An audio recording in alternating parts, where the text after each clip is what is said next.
আপুনি কেতিয়াবা ভাবিছেনে যে আমি এদিনত কিমান সিদ্ধান্ত লওঁ? আপুনি ভাবিব পাৰে যে এটা বা দুটা, কিন্তু এইটোৱেই নহয়। এটা বা দুটা সিদ্ধান্ত য'ত আমি অলপ বেছি চিন্তা কৰোঁ। কিন্তু আচলতে আমি গোটেই দিনটো সিদ্ধান্ত লৈহে আগবাঢ়ি যাওঁ। হাৰ্ভাৰ্ড বিজনেছ ৰিভিউ অনুসৰি এজন সাধাৰণ মানুহে সাৰে থকা সময়ত প্ৰতি ঘণ্টাত প্ৰায় 2000 সিদ্ধান্ত লয়। সেইবোৰ বেছিভাগেই সৰু সিদ্ধান্ত, কিন্তু কিছুমান আছে যাৰ বাবে যথেষ্ট চিন্তাৰ প্ৰয়োজন।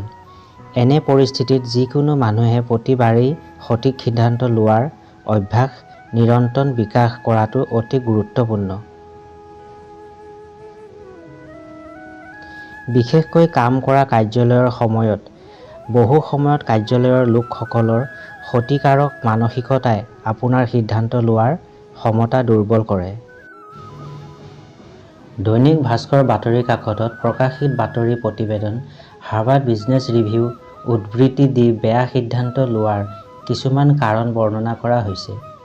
এই প্ৰতিবেদনখনে ইয়াক এৰাই চলিবলৈ কিছুমান পৰামৰ্শও দিয়ে। আপুনিও জানি লওক। বাৰে বাৰে সিদ্ধান্ত লোৱাৰ ফলত আমাৰ সিদ্ধান্ত লোৱাৰ সামৰ্থ্য স্বাভাৱিকতে ডিচিছন মেকিং এবিলিটি দুৰ্বল হৈ পৰে। আপুনি যিমান সম্ভৱ সোনকালে আপোনাৰ বাবে অতি গুৰুত্বপূৰ্ণ বুলি ভবা প্ৰতিটো সিদ্ধান্ত পৃথক কৰি ৰাখক। যিমান সম্ভৱ সোনকালে আপোনাৰ সময়ৰ অগ্ৰাধিকাৰ নিৰ্ণয় কৰক। আপুনি আপোনাৰ ভিতৰত আটাইতকৈ বেছি শক্তি প্ৰবাহ অনুভৱ কৰাৰ মুহূৰ্তত সিদ্ধান্ত লওক।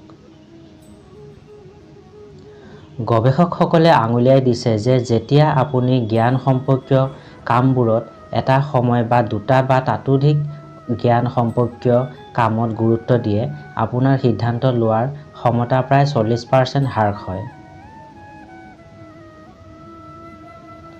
মনত ৰাখিব যে যদি আপুনি কেতিয়াবা এটা অতি গুৰুত্বপূৰ্ণ সিদ্ধান্ত ল'ব লগা হয়, প্ৰথমে ইয়াৰ বিষয়ে চিন্তা কৰা আৰম্ভ কৰক। তাৰ পিছত সময় লওক আৰু সম্পূৰ্ণ প্ৰতিশ্ৰুতিৰে ইয়াৰ ওপৰত গভীৰভাৱে মনোনিৱেশ কৰক।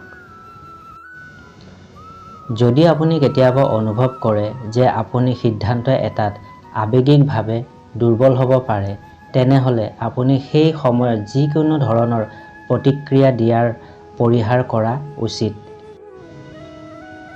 যেতিয়া সম্ভৱ হয় কম্পিউটাৰৰ পৰা অলপ দূৰত্ব ৰাখিব আৰু ফোনটো কিছু সময়ৰ বাবে আঁতৰাই ৰাখিব।